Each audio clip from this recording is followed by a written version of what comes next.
తెలంగాణలో ఆటో డ్రైవర్ల సమ్మె సైరన్ మోగించబోతున్నారు. ఆర్టీసీ ద్వారా ఈవీ ఆటోలు ప్రవేశపెట్టాలనే ప్రతిపాదనలు ప్రభుత్వం వెంటనే విరమించుకోవాలంటూ డిమాండ్స్ చేస్తున్నారు. ఆటో డ్రైవర్లకు ప్రభుత్వం ఏటా 12,000 ఆర్థిక సహాయం అందించాలంటూ కోరుతున్నారు. తమ డిమాండ్లను ప్రభుత్వం వెంటనే పరిష్కరించాలని విజ్ఞప్తి చేస్తూ ఉన్నారు. ఇవాళ అర్ధరాత్రి నుండి జేఏసీ ఆధ్వర్యంలో తెలంగాణ రాష్ట్ర వ్యాప్తంగా నిరవధిక సమ్మెను చేయబోతున్నారు.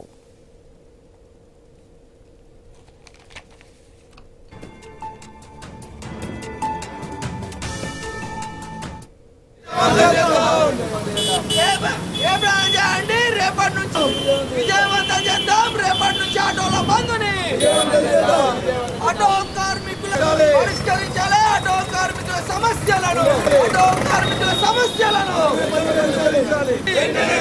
ప్రభుత్వం వంటి వైఖరి ఆటో కట్టెలు ప్రభుత్వం వంటి వైఖరి.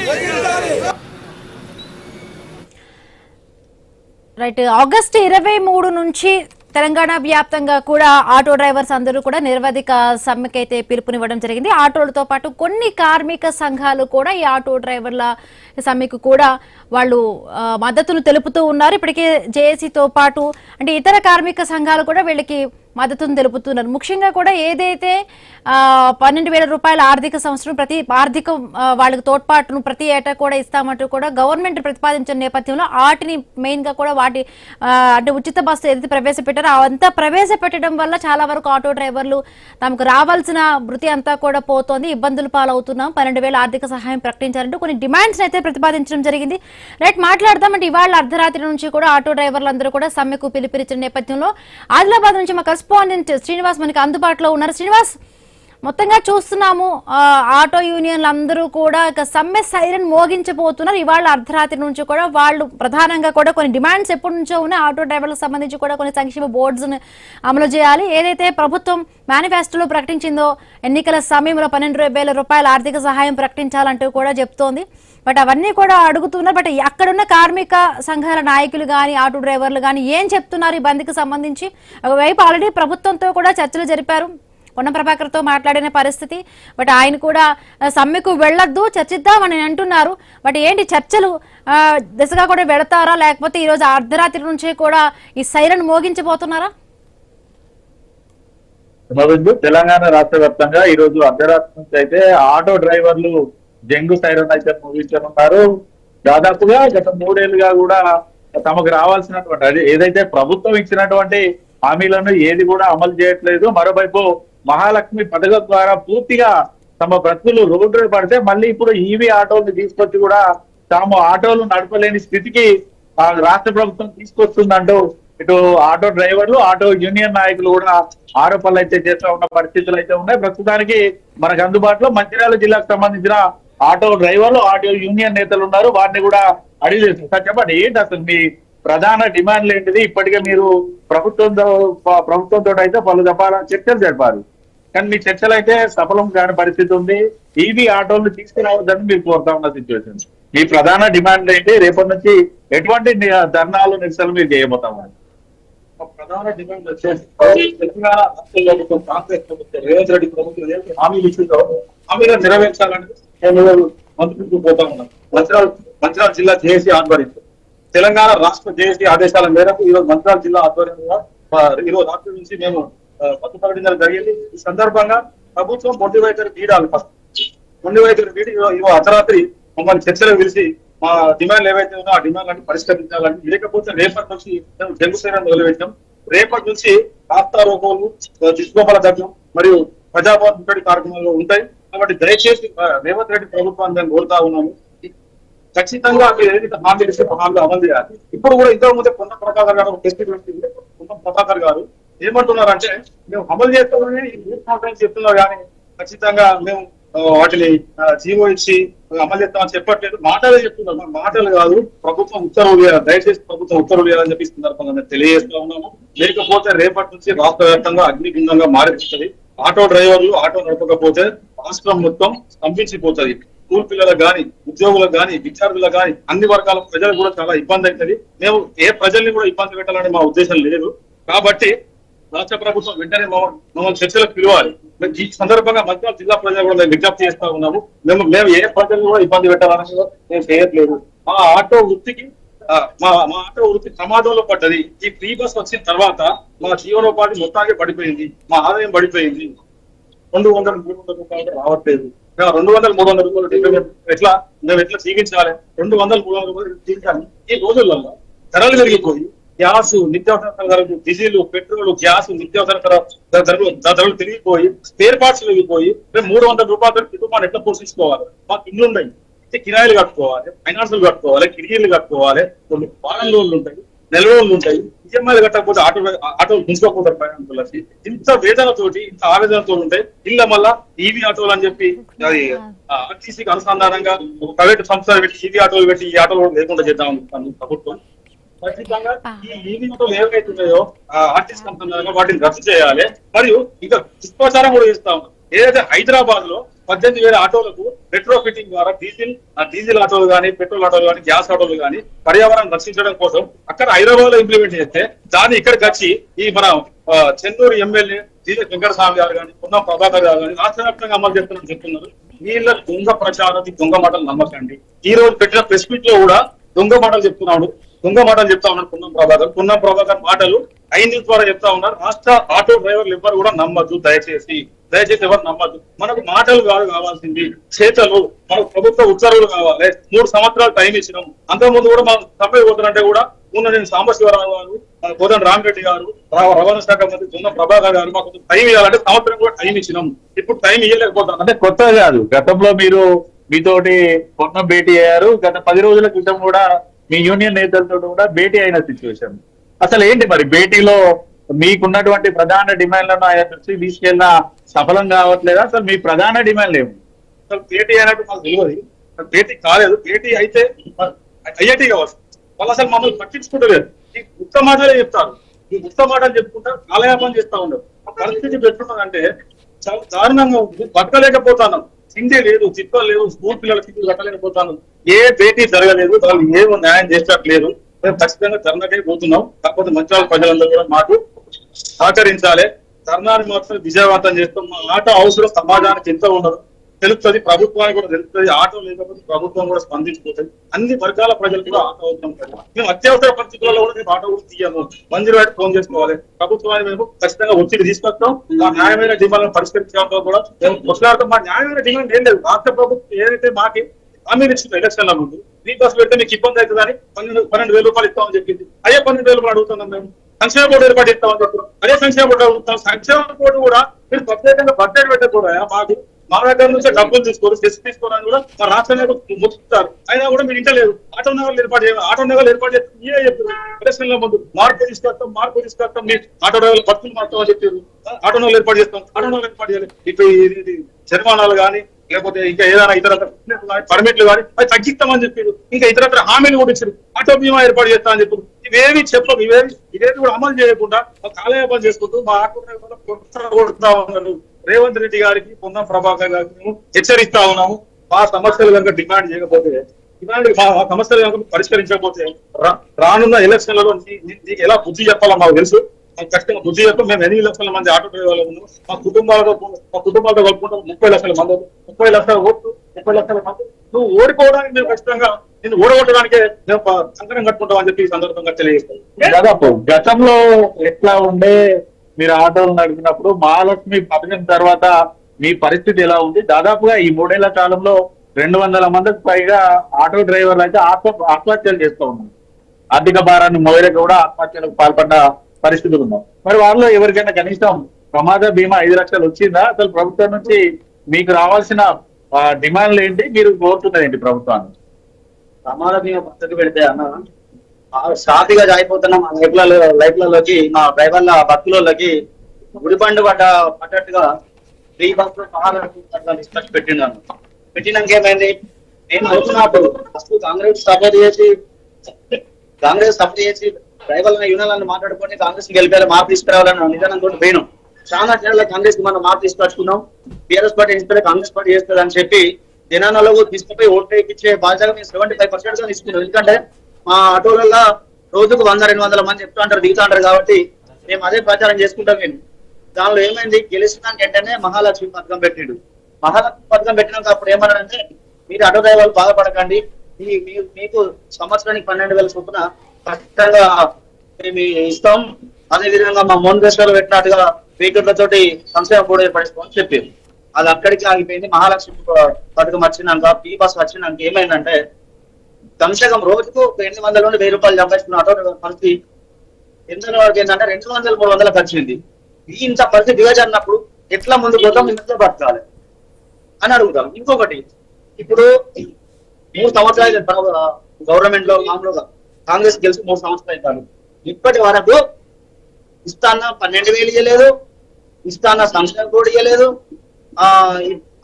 ఇతర ఇస్తాన్న ఇంద్రమ్మ ఇవ్వలేదు ఇప్పటి వరకు. ఇంకా దానికి కొత్తగా తోడుగా ఇవి ఆటోలను తీసుకొస్తున్నారు. ఆర్టిస్ట్ కి బస్కు అనుమతి సంబంధంగా first mile to last mile అని పెడతాను.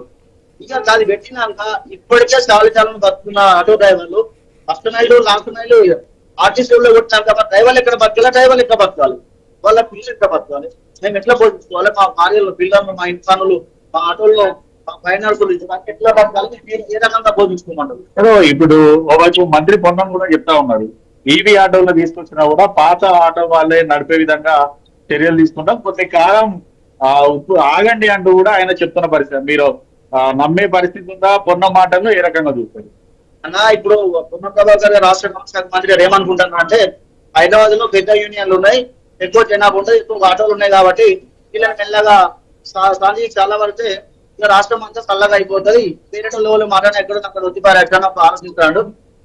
ఎక్కడైతే మొదలు పెట్టాం హైదరాబాద్ లో కానీ గ్రామ లెవెల్ కాక ఏ పథకాలు పెట్టినా గ్రామ లెవెల్ ఖర్చు పథకాలు చెల్లితేనే మేము ఆపగలం. లేకుంటే ఆయన బురుబురుకల మాటలు నమ్మే ప్రసక్తి లేదు. నేను మొన్న ఒకటి ప్రెస్ మీట్ పెట్టి నాయకులతో పెట్టండి, యూనియన్ అన్నా అది రిజిస్టర్డ్ యూనియన్ కాదు, వాళ్ళకి సంబంధించిన నాయకులతో గుర్తుగా పెట్టుకొని ఇదిగో నేను యూనియన్ నాయకుల ముందు ఆగ్రహం చేస్తానా, మీకు ఇచ్చే సంస్థ ఏర్పాటు చేస్తా, ఇచ్చే 12,000 కోసం మాట్లాడతా అని చెప్పినా అవి రిజిస్టర్డ్ యూనియన్ కాదు, అట్టి నాయకులు. అదే రిజిస్టర్డ్ యూనియన్ అంటే మా హైదరాబాద్ స్టేట్ లో 18 రిజిస్టర్డ్ యూనియన్ నాయకులు ఒక దేశీ ఏర్పడి ధర్నాకు పుణ్యిందన వాళ్ళతో చర్చ జరపాలి. ఏంటంటే వాళ్ళతో నీకు ఇండివిజువల్ గా నీ పక్కపండు నీ నాయకులు తీసుకొని ఆటో డ్రైవర్లను చూపెట్టకుండా వాళ్ళతో చర్చ జరపట్లా చర్చలు జరుపుతానికి ఉన్నాయి కదా, రాష్ట్ర యూనియన్లు ఉన్నాయి కదా, అక్కడ 18 యూనియన్లు ఉన్నాయి, వాళ్ళతో జరపాలి. ఇప్పుడు మీరు ఇంత ముందుగా ఆయన ప్రెస్ మీట్ ఒకటి ఇస్తాడు, మాకు వెయిటింగ్ లిస్ట్ వచ్చింది, మీకు అన్ని ఇస్తానంటాడు. అరే అదే మాట ఏదో రాష్ట్ర యూనియన్ నాయకులతో కూర్చుంటే మాట్లాడి రాష్ట్రపూర్వకంగా చెప్పండి. శ్రీనివాస్, అంటే ఇప్పటికే మీరందరూ కూడా అక్కడ ఆటో డ్రైవర్లతో కూడా మాట్లాడుతున్న పరిస్థితి, అంటే ఎప్పటి నుంచో కూడా ప్రభుత్వం చెబుతోంది ఇప్పుడు ఆటో డ్రైవర్లకు సంబంధించి ప్రైవేట్ ఎవరైతే కూడా ట్రాన్స్పోర్ట్ వ్యక్తులు ఉంటారో వాళ్ళకి సంబంధించి కూడా ఒక సంక్షేమమైన బోర్డును కూడా ఏర్పాటు చేస్తాము, వాళ్లకు కార్మికుల కోసం ప్రత్యేకమైన వెల్ఫేర్ స్కీమ్ను కూడా చెప్తామని చెప్తారు. మరి దీనికి సంబంధించి ఇప్పటికే పొన్నం ప్రభాకర్ మాట్లాడిన పరిస్థితి, ఇవాళ అర్ధరాత్రి నుంచి కూడా వాళ్ళ సమ్మెకి వెళ్తామన్నారు, బట్ ప్రత్యేకమైన ఒక చెప్తున్నారు, బట్ టైం లైన్ అయితే మాత్రం ఇవ్వడం లేదు. అందుకే ఆటో వాళ్ళకి అక్కడ ప్రభుత్వం నుంచి ఒక క్లారిటీ రాకపోవడంతోనే సమ్మెకు దిగుతున్న పరిస్థితి. మొత్తంగా అంటే ఇప్పుడు 12,000 వాళ్ళు చెప్పినట్టుగా వాళ్ళు ఇవ్వాలి, ఎందుకంటే ఏదైతే ఎలక్షన్స్ ముందు వెళ్లారో వాళ్ళు ఇచ్చిన హామీనే వాళ్ళు కోరుతూ ఉన్నారు. మరి ఇంకొకసారి ఏమైనా కూడా ప్రభుత్వంతో చర్చలు జరిపే అవకాశం ఉందా, లేకపోతే ఇప్పుడు వెళ్తే మొత్తంగా కూడా ఇప్పుడు సమ్మె చేయటం వల్ల సమస్యకు పరిష్కారం రాదు, డెఫినెట్ గా కూర్చొని మాట్లాడుకోవాలి. ఇంకొకసారి మళ్ళీ ఆ యూనియన్ సంఘాలతో వాళ్ళందరితో కూర్చొని ఏదైతే కూడా ఎప్పటి నుంచో వాళ్ళకి పెండింగ్ లో ఉన్న ఈ ప్రమాద బీమాకి సంబంధించి 5 లక్షలకు సంబంధించి కావచ్చు, ఈ ఉచిత ఈ 12,000కి సంబంధించి కూడా ఏదైతే కూడా వాళ్ళు చేసి చెప్పారు కాబట్టి అది అమలు చేయమని వాళ్ళు ప్రధానంగా అడుగుతున్నారు ఎన్నికల సమయంలో. సో ఇంకొకసారి ఏమైనా మళ్ళీ మాట్లాడతారా, యూనియన్ నాయకులు ఏం చెప్తున్నారు అక్కడ? వాస్తవానికి ఇటు ఆటో యూనియన్ నాయకులు కానీ డ్రైవర్లు అయితే చెప్తున్నారు కాబట్టి ఇటు పొన్నం ప్రెస్ మీట్ పెట్టి ఇటు లీడర్లతోటి జేఏసీ నాయకులతోటి మీటింగ్ నిర్వహించాలని చెప్తున్నప్పుడు కూడా రిజిస్టర్ సంఘాలతోటి సమావేశాన్ని నిర్వహించడం లేదు, కేవలం ఆయనకు అనుబంధంగా ఉన్నటువంటి వారిని మాత్రమే సంఘాల నేతలుగా తీసుకొని వచ్చి సమావేశాలు నిర్వహిస్తున్నారు తప్ప నిజమైన రిజిస్టర్ సంఘాలతోటి ఇటు సమావేశాలు నిర్వహించట్లేదు, తమకు కావాల్సిన డిమాండ్లను కూడా నెరవేర్చడానికి ముందుకు రావడం లేదంటూ కూడా యూనియన్ నేతలు అయితే చెప్తా ఉన్నారు. మనతో పాటు మరికొంతమంది యూనియన్ నేతలు కూడా ఉన్నారు, వారిని కూడా అడిగే ప్రయత్నం చేద్దాం. సార్ చెప్పండి, ఎట్లా చూస్తారు రేపటి నుంచి మీ ధర్నా ఏ రకంగా ఉండబోతుంది? ఇటు రాష్ట్ర ప్రభుత్వాన్ని కానీ మంత్రి పొన్నంని కానీ ప్రధానంగా మీరు ఏం డిమాండ్ చేస్తా ఉన్నారు? మళ్ళీ మీరు మీ యూనియన్ నేతలు చర్చలకు వెళ్లే అవకాశాలు ఉన్నాయా? మీ వైపు ప్రభుత్వం సానుకూలంగా స్పందిస్తుందని మీరు అనుకుంటున్నారా ఏంది? అయ్యా రేవంత్ రెడ్డి గారు, మీరు మాకు ఇచ్చిన హామీనే ఇవ్వమని అడిగినాం. కానీ మీరు మమ్మలను ప్రభుత్వంలోకి పిలిచి చర్చలు జరుపుతాయి కాకుండా మాకు జీవోలు కూడా మిషన్ కావాలి. మీరు ఉత్త చర్చలే జరిపి ఇంతకుముందు ఒకసారి జరిపి సంవత్సరం కాలయాపన చేసిండ్రు. ఆటో డ్రైవర్లను అన్ని రకాలుగా ఓర్చుకునే ఈరోజు ఉన్నాము. ఇంకా మీ చర్చలు అంటే గవర్నమెంట్ చర్చల పైన ఆగాలంటే నమ్మశక్యంగా లేదు. ఎందుకంటే మీరు ఖచ్చితంగా ఇప్పుడున్న 18 సంఘాల అందరూ అఖిలపక్షంగా ఉండి వాళ్ళని చర్చలకు తెచ్చి మాకు చిత్తోలు ఇస్తేనే మేము ఈ సమ్మె ఆపుతాము. కానీ ఓన్లీ హైదరాబాద్ ఒక 18,000 ఆటో డ్రైవర్లకి ఈ ఆటోలు ఇచ్చాయి. అట్లా మొత్తం రాష్ట్రం అంతా చూపెడతామంటే ఇది మంచి పద్ధతి కాదు. ఎందుకంటే మన చెన్నూరు మంత్రి వివేక్ గారికి కూడా చెప్పినాము. ఆయన చెప్పే ఏమంటే మా డ్రైవర్ తప్పుదో పట్టిస్తున్నాడు, తప్పుదో పట్టించి రాష్ట్రం తీసుకుని 1,50,000 పెట్టి అన్నది కరెక్ట్ కాదు. మళ్ళీ ఇంకొకటి లాస్ట్ మంత్ ఫస్ట్ బై కానీ భర్తనే టికెట్ కొడతామని ఒక ప్రచారం అయితే అవుతుంది. మరి దాన్ని మీరు గవర్నమెంట్ నుంచి ఉండి ఇదంతా అబద్ధం ప్రచారం అని ఎందుకు ఖండించలేకపోతున్నారు? మీరు అబద్ధం ప్రచారం అంటే చర్చలు పోయే ఛాన్స్ ఉందా? సమ్మె మీరు కొనసాగిస్తారా? చర్చలకు పోయే ఛాన్స్ అంటే మనం పిలిచిన మా నాయకులను ఖచ్చితంగా మేము సమ్మె చేస్తాం. మా సమ్మె జరగానే చర్చలకు పిలిస్తే అక్కడ ఉన్న నాయకులు పోయి మాకు అనుకూలమైనది వస్తే జీవో ఇష్యూ అయితే అంటేనే సమ్మె ఆపుతాము.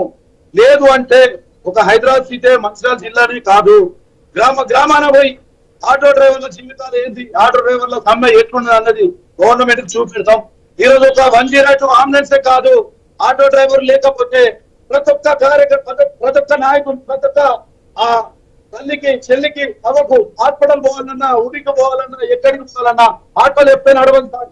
మీరు ఒక్కసారి గమనించండి, ఆటో డ్రైవర్లు ఇంత ఈజీగా తీసుకుంటే ఈ సమ్మెలో మీకంటూ ఎలాంటి సంఘటన జరుగుతుందో మీరు ముందు చూస్తారు. రేపు మేము శాంతియుతంగా ఒక్కరోజు చేయగలుగుతాం సమ్మె. ఇలా పోతే రేపు మాకు రాకపోతే ఎల్లుండి నుంచి ఆటో డ్రైవర్ల సత్తా అంటే ఏందో చూపెడతాం సార్. మీరు దయచేసి మా వంతు మమ్మల్ని అందరినీ కాపాడుకుంటారని ఆశిస్తున్నాం ఇప్పటికి కూడా. కానీ మీరు ఇట్లనే మీ వైఖరి ఇట్లనే ఉంటే తెలంగాణ రాష్ట్ర ఉద్యమం ఎట్లా జరిగిందో ఆటో డ్రైవర్లు మళ్ళా సేమ్ అదే ఉద్యమాన్ని ఖచ్చితంగా చూపెడతారు. అది మీరు దయచేసి గమనించాలి. ఆటో డ్రైవర్లకే ఎవరు మద్దతు తెలపాలనుకుంటూ అది తప్పులో అనడం మాకు ఖచ్చితంగా ప్రతి ఒక్క లీడర్ అయినా, ప్రతి ఒక్క సంఘాలైనా మాకు మద్దతు తెలుపుతుంది. ప్రతి ఒక్క ఆడబిడ్డ అయినా, ప్రతి ఒక్క అన్న అయినా మాకు మద్దతు తెలుపుతారు. మా కష్టాలన్నీ అందరూ చూస్తున్నారు. కానీ మేము 3 సంవత్సరాలు గవర్నమెంట్ దగ్గర బడ్జెట్ లేదన్నా కానీ మేము ఓపిక పెట్టినాం. మీరు రైతులకు ఇస్తుండ్రు, రైతులే కనబడుతుందా? మరి మేము కనబడట్లేదా? మా ఆటో డ్రైవర్ల కుటుంబాలు కనబడట్లేదా? మేము ఇప్పుడు 80 లక్షల మంది ఉన్నది, ఇంటికి ఒక 4 తీసుకున్నా 30 లక్షల చెందిన మంది అవుతాము. ఇట్లా మేము మా ఓట్లు మీకు అద్దా, మరి మేము ఓట్లు వేయలేమా? గవర్నమెంట్ మార్పు రావాలని చెప్పి మేము కింద పనిచేసినాం. ఆటో డ్రైవర్ల దగ్గర రోజుకు 100 మంది ఎక్కుతారు. ప్రతి ఒక్కరికి సంభాషణ చేస్తాం. మేము గవర్నమెంట్ మారాలి, జీవితాలు మారాలి. ఎస్ శ్రీనివాస్, అంటే మొత్తంగా కూడా ఇప్పుడు ఆటో డ్రైవర్లందరూ కూడా ఇప్పుడు సమ్మెకు వెళితే తెలంగాణ వ్యాప్తంగా కావచ్చు, హైదరాబాద్ వ్యాప్తంగా కూడా ప్రజా రవాణాపై ఎంత ఎఫెక్ట్ పడుతోంది? పూర్తిగా ఇటు తెలంగాణ రాష్ట్ర వ్యాప్తంగా ఆటో డ్రైవర్లు అయితే తాము సమ్మె కొనసాగిస్తే మాత్రం అత్యవసర సేవలకు కూడా ఇబ్బంది అయ్యే పరిస్థితులు అయితే ఉన్నాయి. ఎందుకంటే కేవలం ఒక 108 కాకుండా ఆటో డ్రైవర్లు కూడా పూర్తి స్థాయిలో ప్రజలందరికీ కూడా అన్ని రకాల పరిస్థితులు కూడా వారందరినీ కూడా ఇటు హాస్పిటల్ కావచ్చు, ఇతర సుదూర ప్రాంతాలకు కూడా వారు చేరవ చేస్తూ ఉన్న పరిస్థితులు అయితే ఉన్నాయి. తెలంగాణ రాష్ట్ర వ్యాప్తంగా ఆటో యూనియన్ పిలుపు మేరకు గనక, జేఏసీ ఇటు ఐకాస పిలుపు మేరకు గనక ఆటో డ్రైవర్లు సమ్మెకు పోతే మాత్రం పూర్తి స్థాయిలో ఎక్కడికక్కడ జనజీవనం స్తంభించే అవకాశాలు మెండుగా ఉన్నాయి. మరోవైపు అత్యవసర చికిత్స కావచ్చు, అత్యవసరానికి సంబంధించి ప్రజలకు ఆటోలు అందుబాటులో లేకపోవడంతో అయితే ఇటు హాస్పిటల్ కావచ్చు, ఇతర ప్రాంతాలకు వెళ్లాలన్నా కూడా పూర్తి స్థాయిలో ప్రజలైతే ఇబ్బంది పడే పరిస్థితులు ఉన్నాయి. కానీ ప్రభుత్వం మాత్రం 3 ఏళ్ల నుంచి పూర్తిగా ఆటో డ్రైవర్ల పై కాలయాపన చేస్తూ వారు కోరినటువంటి డిమాండ్లను నెరవేర్చకపోవడంతో తాము ఇప్పుడు సమ్మె బాట పడ్డాం. ఖచ్చితంగా తామేంటో కూడా రాష్ట్ర ప్రభుత్వానికి తెలిసేలా జంగు సైరన్ మోగిస్తామంటూ కూడా ఆటో యూనియన్ నాయకులు అయితే చెప్తా ఉన్నారు. కేవలం ఇది ఒక 10 రోజులో 15 రోజులో తాము వేచి చూసింది కాదు. 3 ఏళ్లుగా కాంగ్రెస్ పార్టీ అధికారంలోకి వచ్చినప్పటి నుంచి కూడా తాము తమ హక్కుల కోసం అయితే వెయిట్ చేస్తున్నాం. ప్రభుత్వం ఇచ్చినటువంటి ఇటు ఎన్నికల్లో కాంగ్రెస్ పార్టీ ఇచ్చినటువంటి హామీలను నెరవేర్చలేదు. తాము గతంలో పొందినటువంటి హక్కులను కూడా పూర్తిగా కాలరాస్తున్నారంటూ కూడా ఆటో యూనియన్ నేతలు అయితే చెప్తా ఉన్నారు. రేపటి నుంచి జరిగే జంగు సైరన్ తోటి అయితే పూర్తిగా తెలంగాణ రాష్ట్ర వ్యాప్తంగా కూడా ఆటో డ్రైవర్ల సమ్మెతో అయితే ఒక అట్టుడికే పరిస్థితులు అయితే కనబడతా ఉన్నాయి. Right, thank you Srinivas. రేపు ఒక్క రోజు అయితే మాత్రం శాంతియుతంగా కూడా ఆటో డ్రైవర్లందరూ కూడా సమ్మెను చేస్తాం. ప్రభుత్వం ఇప్పటికైనా కూడా మా బాధను అర్థం చేసుకొని ఇంకొకసారి చర్చలకు పిలవాలి. చర్చలకు సంబంధించి చెప్తే కాదు, దానికి సంబంధించి కూడా ప్రత్యేకంగా ఒక డెడ్ లైన్ అంటే టైం లైన్ కూడా పెట్టాలి. ఎప్పుడు మా డిమాండ్స్ ను పరిష్కరిస్తారు అంటే ఈ ఒక వర్గానికి మంచి జరుగుతోంది, ఇంకొక వర్గం నష్టపోయే విధంగా కూడా ఉంది. ఏదైతే కూడా ఉచిత బస్సు అమలు వల్ల మొత్తంగా రైతులు అక్కడ రైతులందరికీ కూడా చాలా వరకు కూడా ఏదైనా డిమాండ్స్ ఉన్నాయో అవన్నీ చేశాం. బట్ మేమేం పాపం చేసాం, మాకు కూడా 3 ఏళ్ల నుంచి మేము అడుగుతున్నాం. ఏదైతే కూడా ప్రభుత్వం చెప్పిన హామీనే ఇక్కడ ఎందుకు అమలు చేయడం లేదు అంటూ కూడా అటు ఆటో వాలాలు ఆటో డ్రైవర్లు అందరూ కూడా విజ్ఞప్తి